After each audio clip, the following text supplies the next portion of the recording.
Hello dear student, welcome to physics नमा।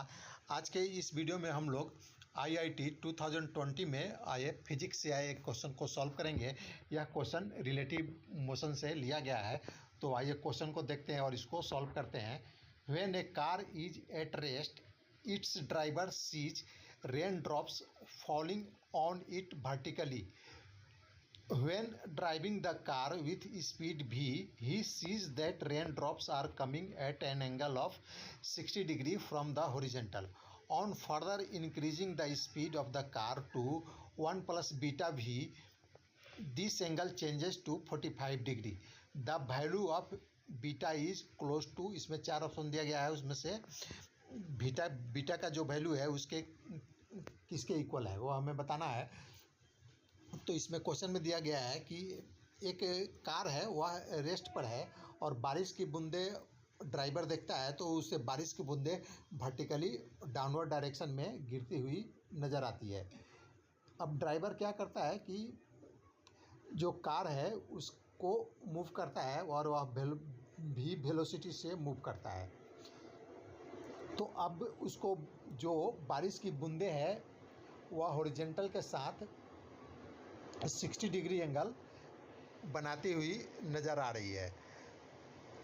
Actual में अगर ग्राउंड के रेस्पेक्ट में बारिश की बूंदें हैं वो वर्टिकली डाउनवर्ड डायरेक्शन में ही आ रही है, लेकिन जब कार मूव करता है तो उसे 60 डिग्री एंगल से लग रहा है कि 60 डिग्री एंगल हॉरिजॉन्टल के साथ 60 डिग्री एंगल से वह बारिश की बूंदें नीचे आ रही है। तो इसको हम लोग ऐसा क्यों हो रहा है? ऐसा हो रहा है कि जो कार भी मूव कर रही है और बारिश की बूंदें भी मूव कर रही है, तो दोनों के बीच का जो रिलेटिव मोशन है उसके कारण जो बारिश की बूंदें हैं वह लग रहा है कि 60 डिग्री एंगल से आ रही है। तो इसको हम लोग देखते हैं रिलेटिव वेलोसिटी को।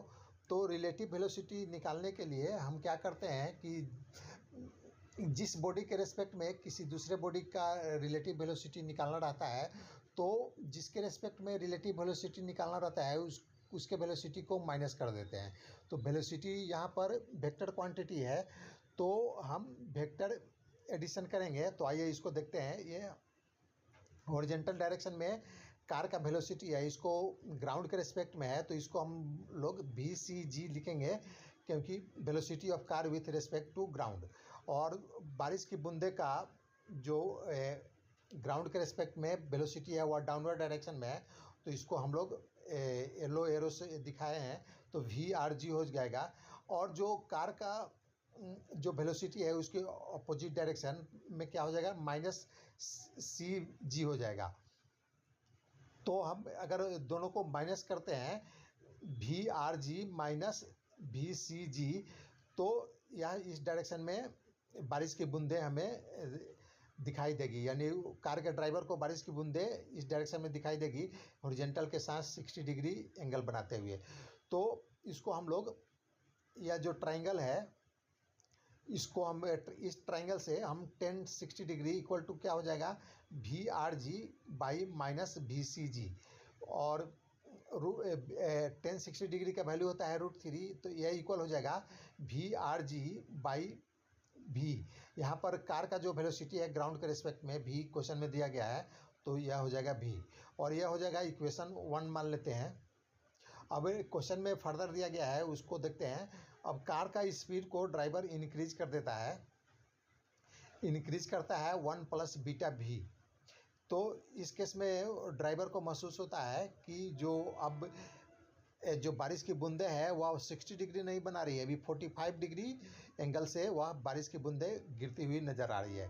तो सिमिलर वे में हम इसको भी निकालते हैं। तो हॉरिजॉन्टल डायरेक्शन में कार का जो वेलोसिटी है VCG लेते हैं और जो रेन का वेलोसिटी है VRG हो जाएगा डाउनवर्ड डायरेक्शन में, और इसके अपोजिट डायरेक्शन में कार के जो डायरेक्शन है उसके अपोजिट डायरेक्शन में माइनस VCG हो जाएगा।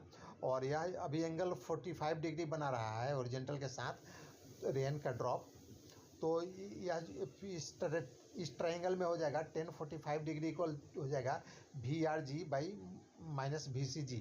तो यह इक्वेशन 2 हो जाएगा। 1045 डिग्री इक्वल टू 1 होता है, तो ये इक्वल हो जाएगा 1 equal to V R G by 1 plus beta V. Question में हमें दिया गया है कि अभी कार का वेलोसिटी 1 प्लस बीटा वी है। तो हम अब क्या करेंगे, इक्वेशन डिवाइडिंग 1 बाई 2, तो हमें 1 को 2 से डिवाइड करेंगे तो हमें हो जाएगा, मालूम हम निकाल सकते हैं √3v equal to beta plus 1v। और फिर फर्दर इसको सॉल्व करेंगे तो बीटा इक्वल हो जाएगा √3 माइनस 1, और √3 का वैल्यू होता है 1.732, माइनस 1 कर देंगे तो यह हो जाएगा 0.732।